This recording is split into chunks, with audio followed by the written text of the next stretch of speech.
Olá pessoal, aqui é o Velgas. Hoje é dia 12 de maio de 2025. A Ucrânia expande a linha de frente em território da Rússia. Isso significa em Kursk e também em Belgorod, que são duas províncias vizinhas, inclusive. Quero convidá-los, inscrevam-se no canal e deem um like. Compartilhem com as suas redes sociais, façam seus comentários. A você que não é inscrito, conto com você para inscrever-se, porque aqui você vê a verdade. Muito obrigado. A Ucrânia abriu uma nova frente, já há alguns dias, um mês e um pouquinho mais passados, e atravessou essa fronteira russa, tida antes como impenetrável, isso antes da guerra. E agora nós vimos que ela é perfeitamente fácil, vazada e furada, e que dá para entrar com facilidade, e os russos têm muitas dificuldades para expulsar a Ucrânia.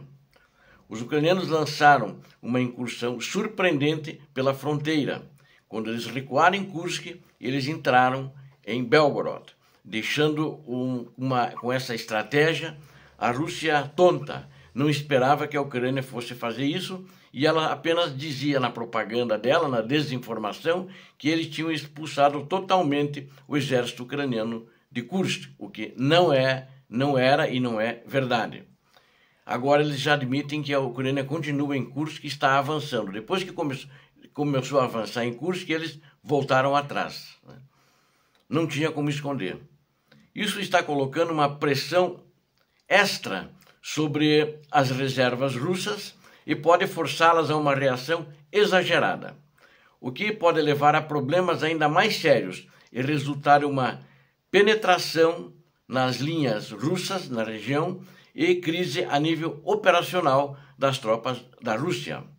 A Ucrânia lançou essa nova incursão, abriu um novo capítulo em seus ataques na fronteira com a Rússia, com o objetivo claro de abrir essa nova frente, ampliar ainda mais as defesas russas, ou melhor, esticar mais as defesas russas, explorar vulnerabilidades, especialmente porque as forças russas continuam engajadas nas operações, voltaram para as operações anteriores que estão tendo agora em Belgorod e no ataque de Kursk, ataque inicial de Kursk. Então, o plano ucraniano prevê a criação de múltiplas ameaças simultâneas ao longo da fronteira com a Rússia e impede estrategicamente que os russos se concentrem em sua campanha de verão na região de Donbass, atraindo-os para operações defensivas custosas na região de Kursk e na região de Belgorod.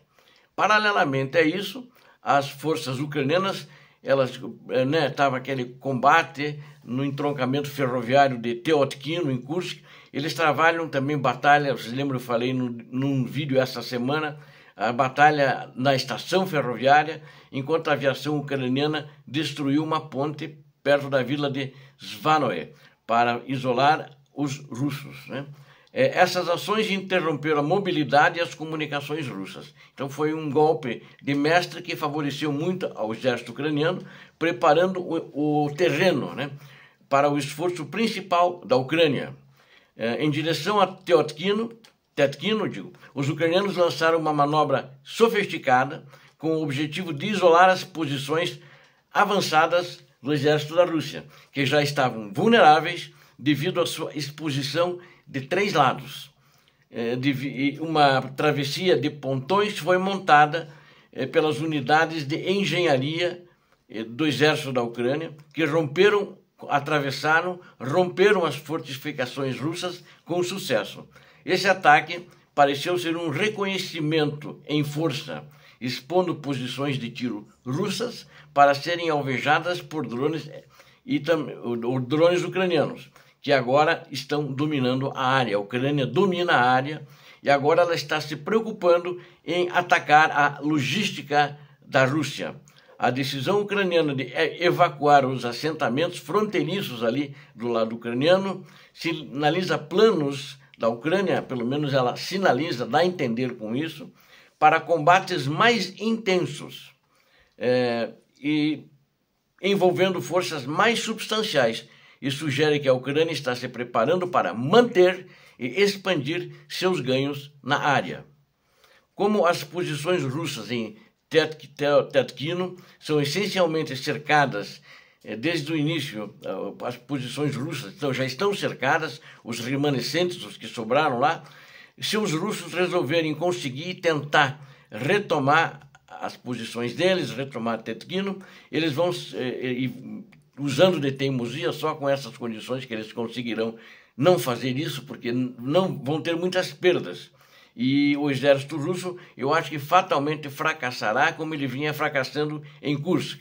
Analistas russos sugerem que esta pode não ser a principal ofensiva ucraniana, mas sim uma distração com o objetivo de atrair as reservas operacionais russas e conduzir seu ataque principal em uma direção completamente diferente. Ou seja, os analistas da Rússia que falam nos canais do Telegram estão dizendo que talvez o negócio não seja bem esse. Esse é apenas uma distração para o exército da Rússia, que de qualquer maneira vai ter que mandar tirar soldados de algum outro local, provavelmente novamente da Ucrânia, do teatro de operações da Ucrânia, para tentar expulsar ou pelo menos fazer frente, não deixar que a Ucrânia avance mais nesses territórios. Como as forças ucranianas que se retiraram anteriormente da região de Kursk, né, elas não foram destruídas como o Putin falava, né? Então elas estão fazendo combates muito eficazes ainda nessa região e avançando, né? E muitas operações de combate, elas foram reinseridas na ação ali, elas deram à Ucrânia a iniciativa, a Ucrânia que está nessa região hoje com a iniciativa, e está tendo avanços, e nesses avanços ela está consolidando o terreno, ela está aumentando ainda mais a pressão sobre o comando russo para lançar as suas forças em um contra-ataque que estaria fadado a terminar em desastre, com enormes perdas devido ao terreno e ao domínio ucraniano de drones. Em todo o teatro de operações, o domínio de drones pelo exército ucraniano é melhor, a qualidade do equipamento é muito melhor que o dos russos, a tecnologia e também a quantidade. É uma quantidade talvez 10 vezes maior do que a dos russos. No geral, a mais recente incursão que está acontecendo na região de Kursk, em Belgorod, não é uma continuação isolada, não é uma ação isolada, mas uma continuação deliberada da campanha de pressão da Ucrânia na fronteira, naquela região ali. Combinada com a operação anterior de Belgorod, ela representa uma tentativa clara de sobrecarregar a capacidade militar do exército russo, interromper os reforços no leste da Ucrânia, ou seja, eles trariam do leste da Ucrânia os reforços para Belgorod e para Kursk, novamente, e negar ao comando russo qualquer espaço de manobra, empurrando-os, conquistando mais territórios e empurrando-os mais à retaguarda. Assim, o exército ucraniano está infligindo novos golpes esmagadores ao exército russo, tanto em Belgorod como em Kursk, e está também capturando novas cidades, novas vilas e novas aldeias, empurrando os russos, inclusive em Kharkiv, que eles estavam na região de Lipsk, não ainda estão na província de Kharkiv, mas já estão mais à retaguarda, empurrados pelos movimentos combinados com quem está atacando em Belgorod para tirar os russos de Lipsk, o exército ucraniano que está na região de Lipsk, em Kharkiv. Então, o exército russo ainda não conseguirá chegar à cidade de Lipsk, aliás, ele nunca conquistou.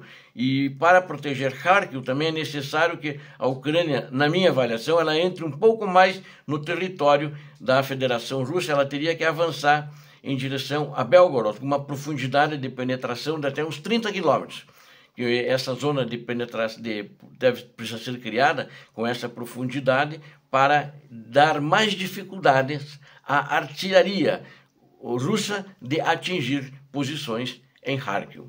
Obrigado a vocês que assistiram este vídeo, conto com vocês, inscrevam-se no canal, deem um like, compartilhem com as suas redes sociais e façam os seus comentários. Eu conto com vocês. E a você que não é inscrito, olha bem, você viu aqui a verdade, inscreva-se. Eu conto com você. Deus abençoe a todos vocês, Deus abençoe a Ucrânia, Deus abençoe o Brasil. Paz e bem, paz para toda a humanidade. Muito obrigado.